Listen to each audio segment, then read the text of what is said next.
Hello everyone, welcome back to Miss Morning News. Yes, this is the voice that you are listening for last 2 months without knowing me, without knowing my real identity. Hence, today I have decided to reveal my own identity, reveal my face, and continue this channel this way. And I have also 2 more announcements of this channel, that I am going to introduce my mother tongue, which is Bengali, as I belong to West Bengal of India, and I have decided to devote this channel for the women who are suffering from some self-identity crisis or self-worth dilemma. Yes, I am going to continue this channel in a bilingual form by continuing in both English and Bengali. Today, I have some important topic to discuss, especially about motherhood. আমরা সবাই জানি মাতৃত্ব কতটা সুন্দর। আমরা সবাই জানি আমাদের সন্তানেরা আমাদের কাছে কি বা কতটা।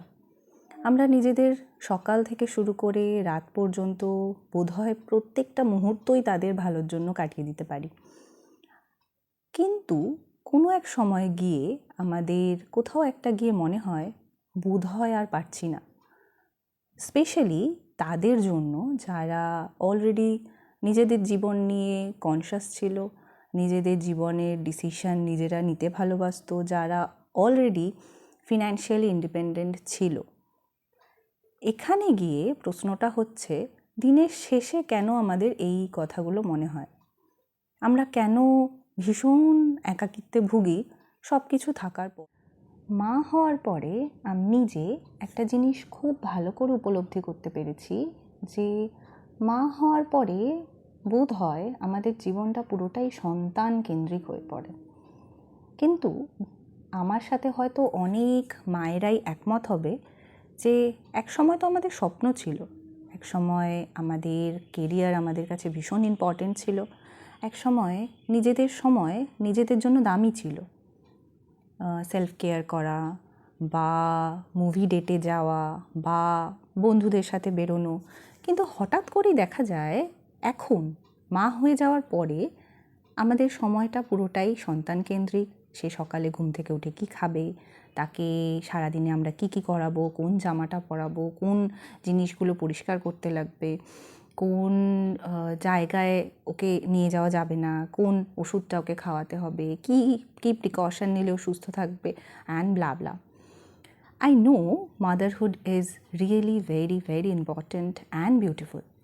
But somewhere I feel that মাদারহুডকে চেরিশ করতে গিয়ে বোধহয় আমরা নিজেদেরকে ভুলে যাই।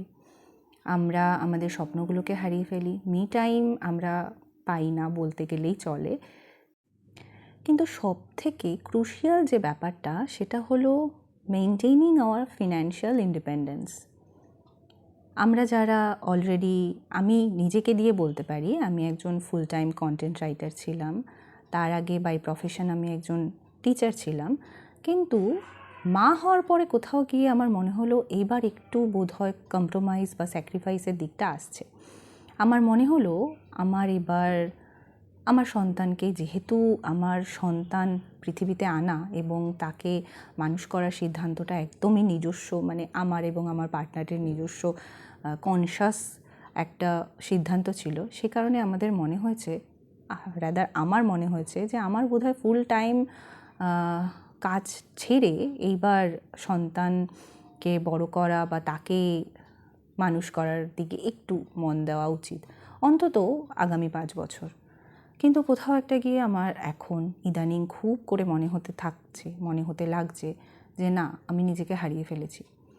এই পরিস্থিতিতে, এই মানসিক অবস্থায় যদি আমার একটি 2 বছরের সন্তান, একটি মেয়ে সন্তান রয়েছে, আমার মেয়ে যদি আস্তে আস্তে বড় হওয়ার পরে এটা দেখে যে তার মা শুধুমাত্রই তাকে বড় করতে গিয়ে তার নিজের জীবনের স্বপ্নগুলো শেষ করে ফেলেছে বা নিজের জীবনের স্বপ্নগুলোকে কদর করেনি, সেক্ষেত্রে সে কি শিখবে?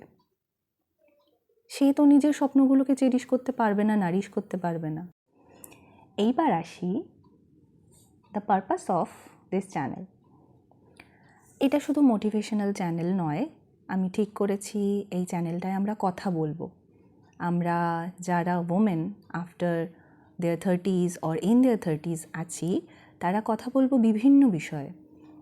প্রত্যেক দিনের আমাদের জীবনযাপন, প্রত্যেক দিনে আমাদের জীবনযাপনের বিভিন্ন সমস্যা, আমাদের সন্তানদের বিভিন্ন সমস্যা, বা আমরা প্রত্যেক দিন যা ভাবি, যা চিন্তা করি, দিনের শেষে আমরা যা পেতে পারি বা যা পেতে পারছি না, কেন পেতে পারছি না, এগুলো নিয়ে আলোচনা করা দরকার। এগুলো নিয়ে আলোচনা আমরা করতে পারি এই চ্যানেলটিতে। আর শুধুমাত্র তাই নয়, আমরা যারা প্রত্যেক মুহূর্তে ভাবি যে কালকে থেকে শুরু করব, কালকে থেকে আমি নিজের জন্য ভাববো, কালকে থেকে আমি একটু আমার নিজের চুলের পরিচর্যা করব, একটু আমার স্কিন কেয়ার করব, মানে আমি নিজের পার্সোনাল ওপিনিয়ন বলতে গেলে বা নিজের পার্সোনাল এক্সপিরিয়েন্স বলতে গেলে এরকম হয়ে দাঁড়ায় যে আমার কাছে স্কিন কেয়ার মানে রাতে ঘুমাতে যাওয়ার আগে শুধুমাত্র আমার ময়শ্চারাইজারটা ইউজ করা, এবং হেয়ার কেয়ার মানে সপ্তাহে একদিন শ্যাম্পু করা, আর বাদবাকি কেয়ার আমি আর কিছু নাই বললাম। এবং আমি জানি আমার মতো প্রচুর মায়েরা আছো যারা, সত্যি কথা বলতে আমি আমার মেয়ের 1 বছর বয়স পর্যন্ত সপ্তাহে একদিন শ্যাম্পু করার মতো কন্ডিশনেও থাকতাম না। আমি এতটুকু প্রিভিলেজড নিজেকে মনে করতাম না যে হ্যাঁ, আমি আমার চুলের প্রতি বা আমি আমার নিজের প্রতি এইটুকু যত্ন দিতে পারি। কারণ সেই সময় আমার ফার্স্ট, সেকেন্ড, থার্ড এবং সবটা প্রায়োরিটি ছিল আমার মেয়ে, এখনও তাই। কিন্তু আমার যেটা সেলফ রিয়েলাইজেশন, সেটা হলো একটা মেয়ে তার জীবন থেকে কী কী চাইতে পারে। Financial independence, respect, self worth, মানে যেই সম্পর্কগুলোতে আমার ভীষণভাবে মনে হয় যেই সম্পর্কগুলোতে সেলফ ওর্থ, রেসপেক্ট আর ইন্ডিপেন্ডেন্স নেই, সেই সম্পর্কগুলো লং টার্ম হয় না।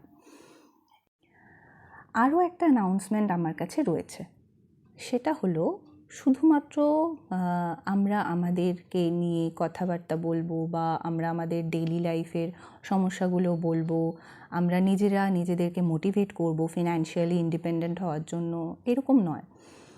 আমার মনে হয়েছে যেহেতু আমি একজন শিক্ষিকা ছিলাম একসময় বাই প্রফেশন এবং ফুল টাইম কন্টেন্ট রাইটার ছিলাম, সেটাও এডুকেশনাল ব্যাকগ্রাউন্ডে, একাডেমিক প্ল্যাটফর্মে ছিলাম।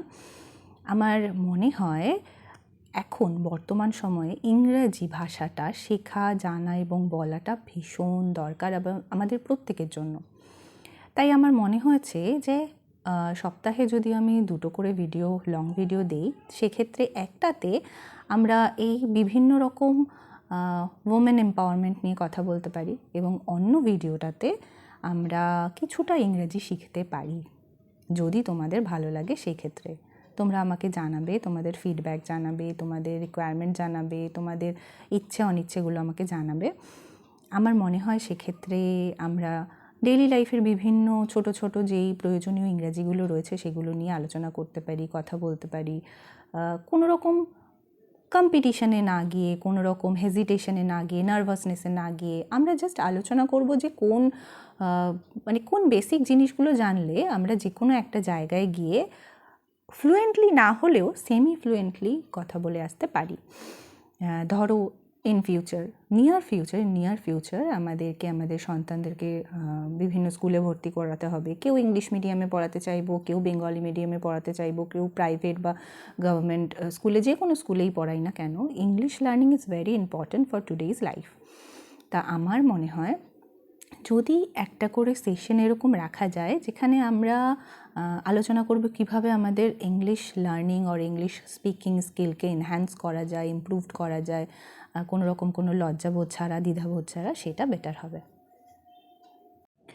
আরেকটা কথা বলতে খুব ইচ্ছা করছে, আমি পার্সোনালি প্রিয়াঙ্কা চোপড়াকে, আমি জানি না এই মুহূর্তে এই প্ল্যাটফর্মে এই ভিডিওটাতে এটা বলাটা কতটা ঠিক হচ্ছে, কতটা প্রযোজ্য এখানে বলাটা, এটা প্রিয়াঙ্কা চোপড়াকে আমার পার্সোনালি ভীষণ ভালো লাগে। তার একটা কারণ হলো প্রিয়াঙ্কা চোপড়া বরাবর ওমেন এম্পাওয়ারমেন্ট নিয়ে কথা বলে। আমরা অনেকেই আছি যাদের ভীষণ ভালো শ্বশুরবাড়ি, ভীষণ ভালো বাপের বাড়ি, যাদের কাজ করার ফিনান্সিয়ালি ইন্ডিপেন্ডেন্ট হওয়ার খুব একটা প্রয়োজন নেই, তা সত্ত্বেও আমাদের মনে হয় দিনের শেষে কারুর কাছে হাত পাতাটা বোধহয় নিজের খরচের জন্য, নিজের প্রয়োজনের জন্য উচিত নয়। মানে আমি বোধহয় দেখেছি ম্যাক্সিমাম মোটিভেশনাল চ্যানেলগুলোতে প্রিয়াঙ্কা চোপড়ার ইন্টারভিউ থাকে, এবং প্রত্যেকটা ইন্টারভিউতে প্রিয়াঙ্কা চোপড়া এইটা বলে, তুমি কার মেয়ে, কার ওয়াইফ, কার মা এসব না ভেবে ভাবো যে তুমি নিজে একজন কে এবং কী। মানে মাদারহুড রেসপন্সিবিলিটি অনেক বাড়িয়ে দেয়, কিন্তু তার মানে তো এই নয় যে আমরা আমাদেরকে ভুলে যাব। আফটার 30s যারা রয়েছি, উইদিন 30s যারা রয়েছি, তাদের কাছে দিনগুলো না ভীষণ বড় হয়, এত রেসপন্সিবিলিটিস, এত কাজ, এত রকম প্রেশার, কিন্তু বছরগুলো না ভীষণ ছোট হয়, ভীষণ ছোট।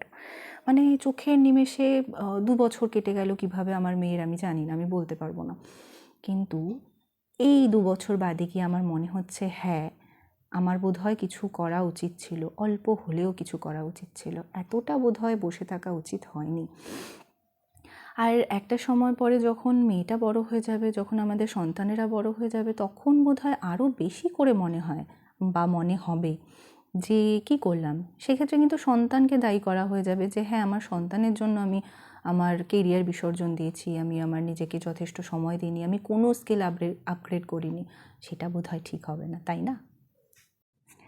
তাহলে আজকে এটুকুই রাখি, আর এটুকু বলি যে আগামী ভিডিওগুলোতে আমরা আলোচনা করব বিভিন্ন বিষয়। তোমরা আমাকে জানালে তোমরা এরপরে কি জানতে চাও বা কি নিয়ে আলোচনা করতে চাও। আমরা সবাই একটা কমিউনিটি হয়ে নিজেদেরকে আস্তে আস্তে নিজেদের বিভিন্ন স্কিল আপগ্রেড করতে পারি, আমরা জানতে পারি বা জানাতে পারি কিভাবে আমরা ফিনান্সিয়ালি স্ট্রং হতে পারি, ইন্ডিপেন্ডেন্ট হতে পারি, আমরা আমাদের সন্তানদেরকে আরও কিভাবে সুস্থভাবে মানুষ করতে পারি, সুস্থভাবে বড় করে তুলতে পারি, এইসবগুলো নিয়ে আলোচনা করতে পারি। প্রথম ভিডিও, যে কারণে আমি একটু নার্ভাস হচ্ছি, অনেক সময় অনেক কথা জড়িয়ে যাচ্ছে। আশা করি সেটাও আস্তে আস্তে ঠিক হয়ে যাবে। ওকে, চলো টাটা। পরের ভিডিওটাতে আমি কথা বলবো কেন মেয়েদের ফিনান্সিয়ালি ইন্ডিপেন্ডেন্ট হওয়া উচিত, কেন বা কী কী প্রকারে আমরা ফিনান্সিয়ালি ইন্ডিপেন্ডেন্ট হতে পারবো। টাটা।